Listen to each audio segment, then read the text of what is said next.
Oke, assalamualaikum warahmatullahi wabarakatuh. Perkenalkan, nama saya Arif Pratama. Tujuan saya membuat video ini untuk memenuhi tugas saya ilmu komunikasi. Saya di sini akan menjawab beberapa pertanyaan yang telah diberikan pada saya. Maka langsung saja, apa pertanyaannya?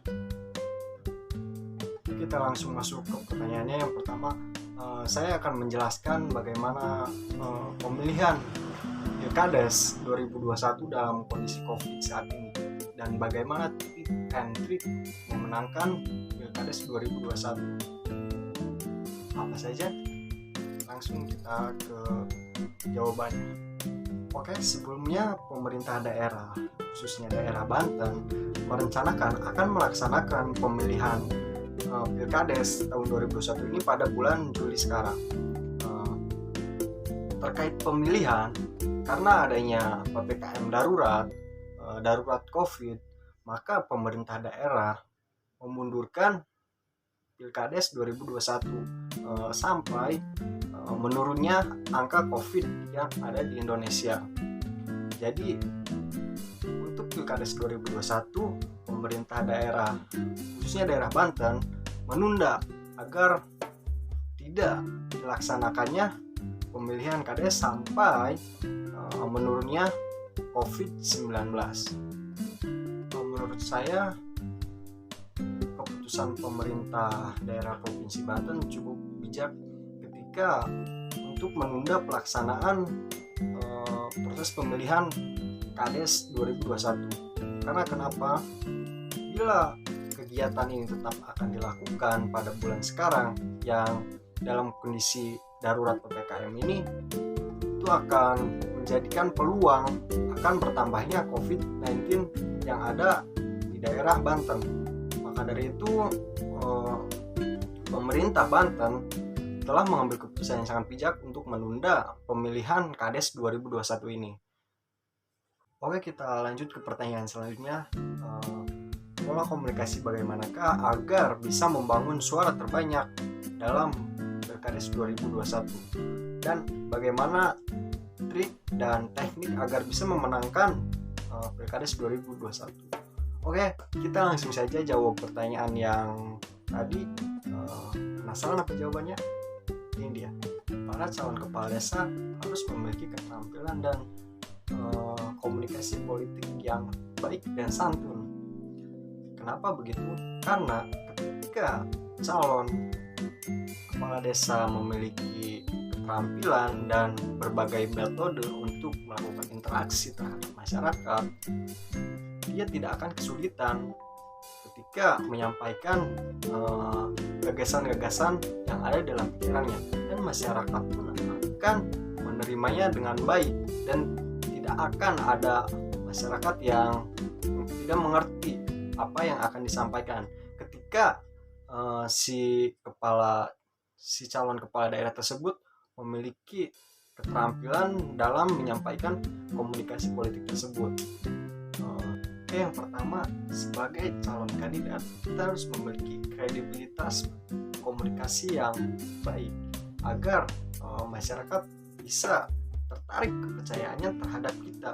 Masyarakat akan berpikir bahwa kita adalah orang yang mereka cari dan mereka inginkan untuk menjadi seorang pemimpin. Dan yang kedua, kita harus mengenal dan memahami. Yang dimaksud dengan mengenal dan memahami ini, kita harus mengenal masyarakat yang ada di daerah tersebut. Sebelum kita terpilih menjadi kepala desa di daerah tersebut, sebelumnya kita harus menjalankan interaksi dengan masyarakat tersebut agar masyarakat bisa menyampaikan keluh kesahnya terhadap kita sebagai calon kandidat, agar mereka bisa menyampaikan aspirasinya secara efektif terhadap kita sebagai calon kandidat. Yang ketiga adalah mampu mendengarkan secara aktif. Yang dimaksud mampu mendengarkan secara aktif di sini adalah para calon harus menunjukkan perilaku atau ekspresi ketika mendengarkan masyarakatnya mengeluarkan aspirasi atau keluhan ada beberapa perilaku yang harus dilakukan para calon ketika berkomunikasi politik. Yang pertama adalah para calon harus memberikan perhatian terhadap masyarakat ketika masyarakat sedang berbicara. Yang kedua, para calon harus memberikan ekspresi yang pas ketika membicarakan keluh kesahnya.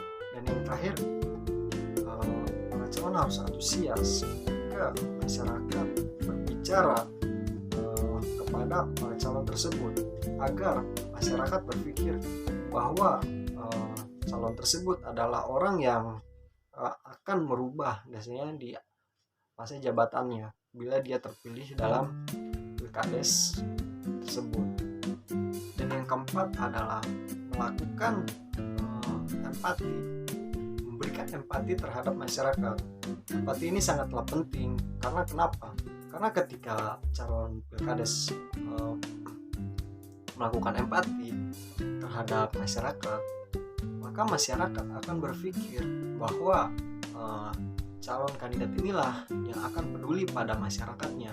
Karena ketika pilkades tidak empati terhadap masyarakatnya sendiri, bagaimana masyarakat bisa berpikir bahwa dialah orang yang akan merubah desanya. Oke, mungkin sekian untuk trik, dan saya akan menjelaskan beberapa strategi untuk memenangkan pilkades. Yang pertama, calon kandidat harus memiliki tim sukses. Ketika kandidat tersebut tidak memiliki tim sukses di dalam satu RT atau RW, mereka tidak berpeluang untuk memenangkan pilkades di daerah tersebut, karena kurangnya pengenalan calon kepala desa terhadap masyarakat yang lain. Ketika memiliki tim sukses di dalam suatu RT, minimal 3 orang lah, tim sukses ini akan mencoba mempromosikan pada masyarakat di setiap RT, karena bagaimana visi misi calon tersebut, apa saja yang akan dia lakukan ketika dia menjabat.